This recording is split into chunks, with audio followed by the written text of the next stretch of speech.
नमस्कार दोस्तों, स्वागत है आपका मेरे चैनल कॉमिक्स लाइफ में। शुरू करते हैं सागर सलीम सीरीज की एक और मजेदार कॉमिक्स, पनडुब्बी के चोर पार्ट 2।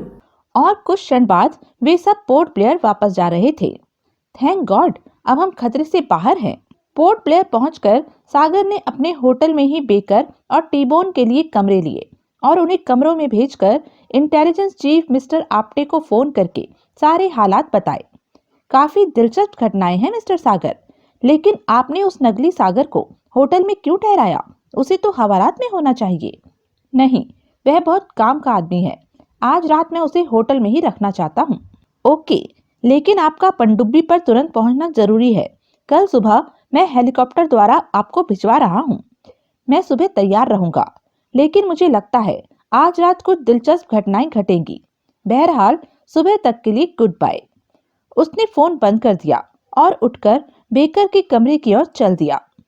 जब वह बेकर के कमरे में पहुंचा तो उसके मस्तिष्क में एक योजना काम कर रही थी। ओह मिस्टर सागर, मुझे डर लग रहा है। सिंघाल के आदमी यहाँ आ सकते हैं। हाँ, आ तो सकते हैं। तुम्हारी जान को खतरा है। मुझे वह जीवित रखना चाहते हैं, लेकिन तुम्हें अवश्य मार डालेंगे।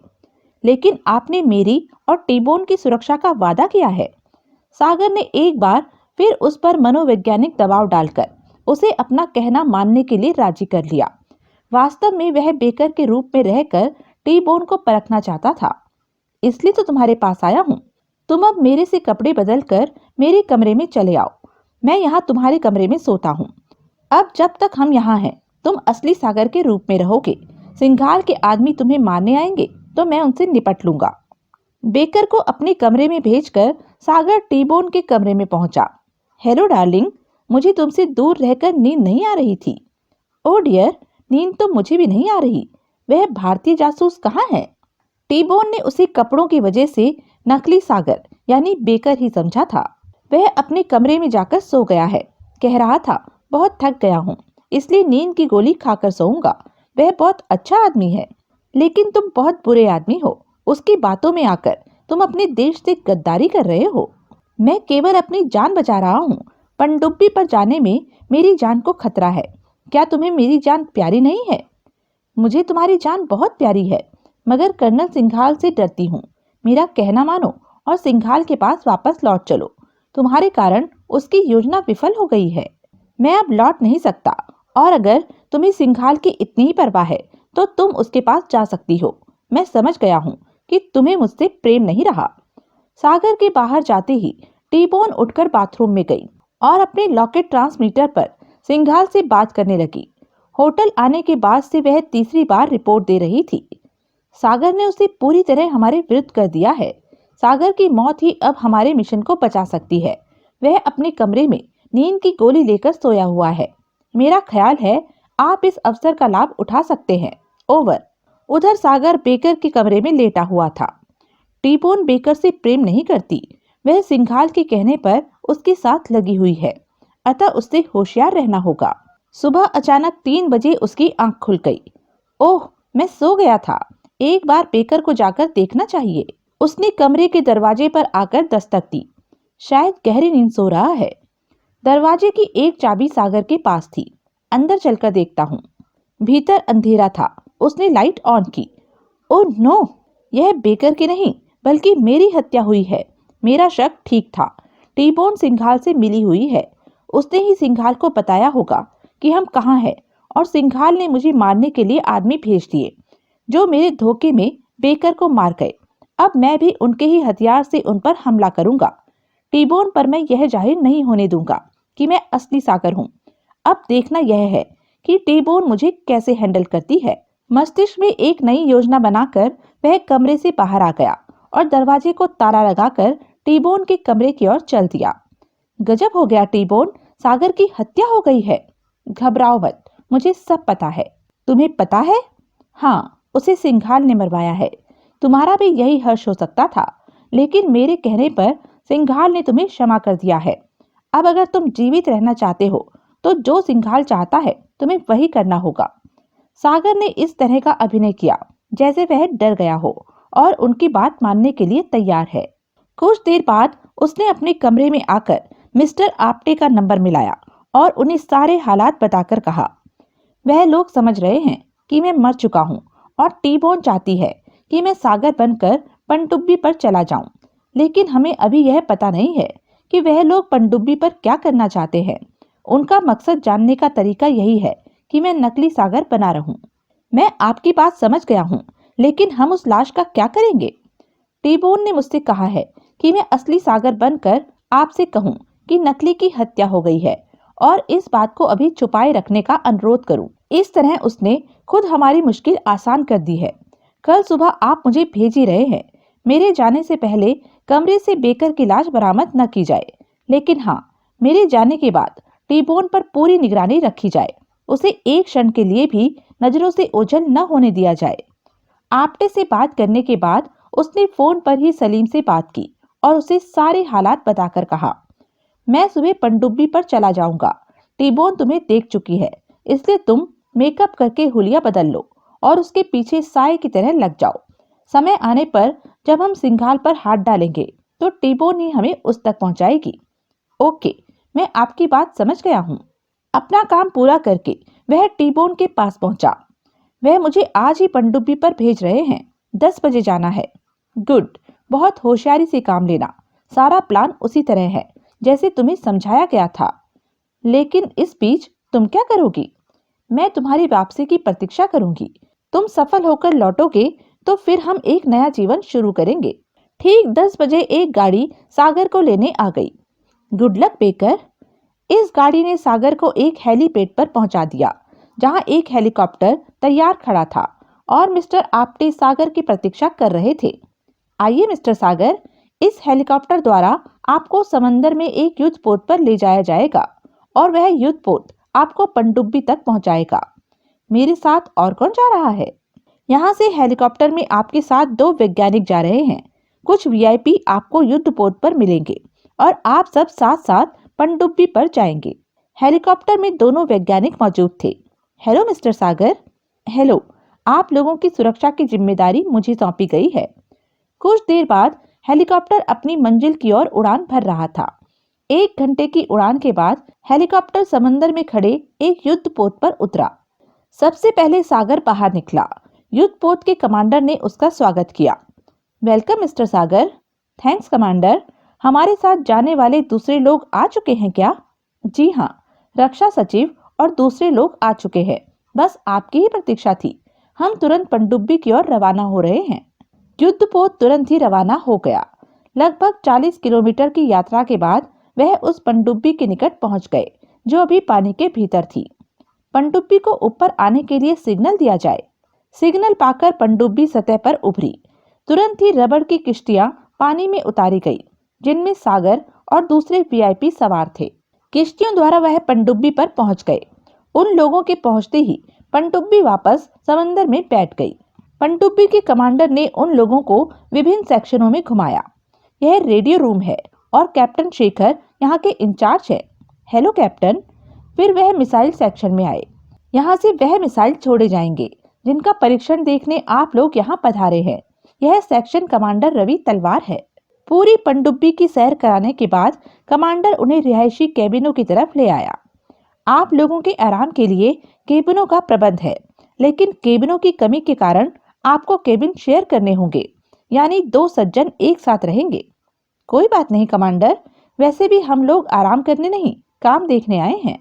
पहले वीआईपी को कैबिनों में पहुंचाया गया, फिर कमांडर सागर को एक अलग केबिन में लेकर आया। आपके लिए अकेले केबिन का प्रबंध किया गया है मिस्टर सागर। इसके लिए मुझे ऊपर से आदेश मिला था। इस सुविधा के लिए धन्यवाद कमांडर। बाय द वे, आप परीक्षण कब से शुरू करेंगे? कल से। परीक्षण के लिए पनडुब्बी को गहरे समंदर में ले जाना होगा। आज आप लोग आराम कीजिए। कुछ देर बातें करने के बाद कमांडर चला गया। सागर आराम करने के लिए बिस्तर पर लेट गया था। कुछ देर बाद दरवाजे पर दस्तक हुई। खट खट। कम इन प्लीज। रेडियो सेक्शन का इंचार्ज कैप्टन शेखर भीतर प्रविष्ट हुआ। ओह कैप्टन, आप? हाँ। कैप्टन ने भीतर से दरवाजा बंद कर लिया। दरवाजा क्यों बंद कर रहे हैं? दरवाजा बंद करके वह घूमा ताकि हमारी बातें कोई सुन न सके। मैं पनडुब्बी पर तुम्हारा स्वागत करता हूँ बेकर। बेकर, यह क्या कह रहा है? मैं कुछ समझा नहीं। हा हा हा, डरो मत, मैं जानता हूँ तुम कौन हो। क्या कर्नल सिंघाल ने तुम्हें नहीं बताया था कि मैं तुमसे यहाँ मिलूंगा? ओ माय गॉड, यह तो सिंघाल का आदमी है। यानी उन्होंने अकेले बेकर को पनडुब्बी पर भेजने का प्रबंध नहीं किया था, बल्कि उनका यह एजेंट भी पहले से ही यहाँ मौजूद था। अब मुझे चालाकी से काम लेना होगा। उन्होंने बताया था कि एक एजेंट मुझे मिलेगा, लेकिन यह नहीं बताया था कि वह कौन होगा। कैप्टन ने अपनी जेब में हाथ डालकर शीशे की एक ट्यूब निकाली। अच्छा, यह अपने पास रखो। यह क्या है? इसमें बेहोश करने वाली गैस है, तुम्हें इसका इस्तेमाल करना होगा। मुझे? हाँ, तुम्हें। यह जो सामने एयर कंडीशनर की जाली है, उसको खोलोगे तो उसके पीछे तुम्हें एक गैस नकाब रखा मिलेगा। तुम वह नकाब चेहरे पर चढ़ाकर यह ट्यूब एयर कंडीशनर के भीतर तोड़ देना। गैस एयर कंडीशनर के सर्कुलेशन सिस्टम में शामिल होकर पनडुब्बी पर हर व्यक्ति को बेहोश कर देगी। फिर क्या होगा? फिर वही होगा जो हमारा प्रोग्राम है। क्या सिंघाल ने तुम्हें विस्तार से कुछ नहीं बताया? नहीं। अच्छा ठीक है, उसने इसकी जरूरत नहीं समझी होगी। वैसे भी तुम जासूस तो हो नहीं, एक मामूली आदमी हो। बस तुम वही करते रहो जो मैं कहूँ। ठीक है, यह गैस मुझे कब डालनी होगी? अब से ठीक 8 घंटे बाद तुम यह गैस एयर कंडीशनर में डाल देना। मैंने कमांडर से कहकर तुम्हारे लिए यह केबिन इसलिए सुरक्षित कराया था कि इस केबिन के पीछे एयर कंडीशनर की मशीन है, इसलिए यहाँ से छोड़ी गैस पूरी पनडुब्बी में फैल जाएगी। आधे घंटे के अंदर हर व्यक्ति बेहोश हो जाएगा, सिर्फ मैं और तुम होश में रहेंगे। तो हम दोनों अकेले क्या करेंगे? हम यह पनडुब्बी चुराकर आजूना ले जाएंगे, यही हमारा प्लान है। लेकिन मैं तो समझा था कि हमें पनडुब्बी को नष्ट करना है। नष्ट कैसे कर सकते हैं मूर्ख? हमें इसे चुरा कर ले जाना है, ताकि हमारे वैज्ञानिक देख सके कि भारतीयों ने किन सिद्धांतों पर यह पनडुब्बी बनाई है, जो एटमी सबमरीन की तरह काम करती है। सबके बेहोश होते ही मैं रेडियो सिग्नल देकर अपने युद्धपोत को सूचित कर दूंगा, जो खुले समंदर में मौजूद है। सिग्नल पाते ही हमारा युद्धपोत आ जाएगा, जिस पर पनडुब्बी को हैंडल करने वाला पूरा स्टाफ मौजूद है, और फिर हम पनडुब्बी को आजूना ले जाएंगे। समझे? हाँ, समझ गया बेटे। तो ठीक है, अब मैं चलता हूँ, लेकिन 4 घंटे बाद मैं फिर तुमसे मिलने आऊंगा और तुम्हें अंतिम निर्देश दूंगा। मैं तुम्हारा इंतजार करूंगा। कैप्टन शेखर के जाने के कुछ देर बाद सागर भी केबिन से बाहर निकला और पनडुब्बी के कमांडर की तलाश में चल दिया। तुरंत कमांडर से मिलना होगा। लेकिन कमांडर अपने केबिन में नहीं था। उसकी सहायक ने बताया, कमांडर मिसाइल सेक्शन में है, वहां कुछ जरूरी काम चल रहा है। 4-5 घंटे तक आप उनसे नहीं मिल सकते। कोई बात नहीं, इतनी देर मैं प्रतीक्षा कर सकता हूँ। फिर वह पनडुब्बी के पोर्ट हॉल रूम में आ गए। यहाँ एक बड़े शीशे के पीछे समंदर का दृश्य नजर आ रहा था। कैप्टन शेखर आजूना का जासूस है। इतने बड़े पद पर एक विदेशी जासूस। 4 घंटे गुजर गए और कमांडर मिसाइल सेक्शन से बाहर न आया। कैप्टन शेखर के आने का समय हो रहा था, इसलिए सागर अपने केबिन में वापस आ गया। कमांडर से बाद में बात कर लूंगा, पहले इस कैप्टन शेखर से निपट लेता हूँ। कुछ ही देर बाद कैप्टन शेखर भीतर प्रविष्ट हुआ। आओ कैप्टन, बैठो। उसके बैठते ही सागर ने पिस्तौल निकाल लिया। यह क्या बदतमीजी है बेकर? बेकर नहीं, सागर कहो। मैं असली सागर हूँ कैप्टन। तभी कैप्टन ने आश्चर्यजनक फुर्ती का प्रदर्शन किया। उफ, यह व्यक्ति ट्रेन जासूस है, इससे संभल कर लड़ना होगा। फिर एक जबरदस्त संघर्ष आरंभ हुआ। कैप्टन शेखर ट्रेन था, लेकिन सागर का मुकाबला सरल नहीं था। आह! सागर ने उसका कॉलर पकड़कर उठाया। उफ! और फिर उसने अपने बूट की ठोकर उसकी कनपट्टी पर मारी। आई! कैप्टन शेखर बेहोश हो गया था। सागर ने उसके हाथ पांव बांध दिए। अब तुम यहाँ आराम करो और मैं कमांडर से मिलकर तुम्हारे भाग्य का फैसला करके आता हूँ। कमांडर अपने कमरे में आ चुका था। सागर ने उसे सारे हालात बताए तो वह आश्चर्यचकित रह गया। Oh no! कैप्टन शेखर 15 वर्ष से नेवी में हैं। यकीन नहीं होता कि वह विदेशी एजेंट है। ऐसे लोगों को स्लीपिंग एजेंट कहा जाता है कमांडर। यह लोग अपना मकसद हल करने के लिए सालों तक मेहनत करते हैं और जब किसी बड़े पद पर पहुंच जाते हैं तो हमला करते हैं। आपको पता ही है कि फिलिपी 20 वर्ष ब्रिटेन की मिलिट्री इंटेलिजेंस में सर्विस करके डायरेक्टर के पद तक पहुंच गया था, जबकि वह रूसी जासूस था। तो अब कैप्टन शेखर को आप मेरे हवाले कर दीजिए। मिलिट्री कानून के अनुसार उसे दंड दिया जाएगा। वह तो दिया ही जाएगा, लेकिन पहले मैं शेखर के द्वारा आजुना देश से अपने युद्धपोत शत्रुजीत की तबाही का बदला लेना चाहता हूँ। फिर सागर ने कमांडर के साथ मिलकर एक योजना बनाई और 4 घंटे बाद सागर कैप्टन शेखर को पिस्तौल की नोक पर रेडियो रूम में लेकर आया। तुमने कहा था कि आजुना का एक युद्धपोत खुले समंदर में तुम्हारे संदेश की प्रतीक्षा कर रहा है। चलो उससे संपर्क करो और उसे पनडुब्बी के निकट आने को कहो। मैं ऐसा नहीं कर सकता, तुम्हें करना होगा, नहीं तो मैं तुम्हें गोली मार दूंगा। देश के दुश्मन पर मुझे जरा भी दया नहीं आती। विवश होकर शेखर ने अपने युद्धपोत से संपर्क किया। हेलो, एजेंट 2 कॉलिंग, मिशन सफल रहा, आप आगे बढ़िए। उसका मैसेज समाप्त होते ही कमांडर ने माइक्रोफोन उठाया। ऑल स्टाफ अलर्ट, शत्रु का एक जहाज हमारी ओर बढ़ रहा है, मिसाइल रेडी रखी जाए। ऊपर खुले समंदर में आजुना का युद्धपोत निसंकोच पनडुब्बी की ओर बढ़ रहा था। पनडुब्बी के रेडियो रूम में कमांडर को सूचना मिली। सर, वह अब हमारे निशाने पर है। गुड, मिसाइल छोड़ने की तैयारी करो। 5 मिनट बाद कमांडर ने आदेश दिया, फायर। आगे बढ़ रहे युद्धपोत में अचानक मिसाइल आकर लगा और एक भयानक विस्फोट हुआ। अगले 5 मिनट बाद समंदर में वही दृश्य बन गया जो भारतीय युद्धपोत शत्रुजीत के नष्ट होते समय बना था। कमांडर ने सागर से हाथ मिलाया। बधाई हो सागर साहब, शत्रु का पोत नष्ट हो गया है। मुझे खुशी है कि हमने अपना प्रतिशोध ले लिया। अब आप इस गद्दार को संभालिए। पनडुब्बी से ही रेडियो द्वारा संदेश भेजकर सागर ने टीबोन को गिरफ्तार करने के आदेश दे दिए थे। फिर टीबोन के बताने पर कर्नल सिंघाल और उसके सभी साथियों को पकड़ लिया गया था। इस प्रकार देश से आजुना के जासूसों की पूरी टीम का सफाया हो गया। तो यह थी सागर सलीम सीरीज की एक मजेदार कॉमिक्स। ऐसी ही मजेदार कॉमिक्स के लिए बने रहें मेरे साथ, और हाँ, मेरे चैनल को लाइक, शेयर और सब्सक्राइब करना ना भूलें और कमेंट करके ज़रूर बताएं कि यह वीडियो आपको कैसा लगा। धन्यवाद।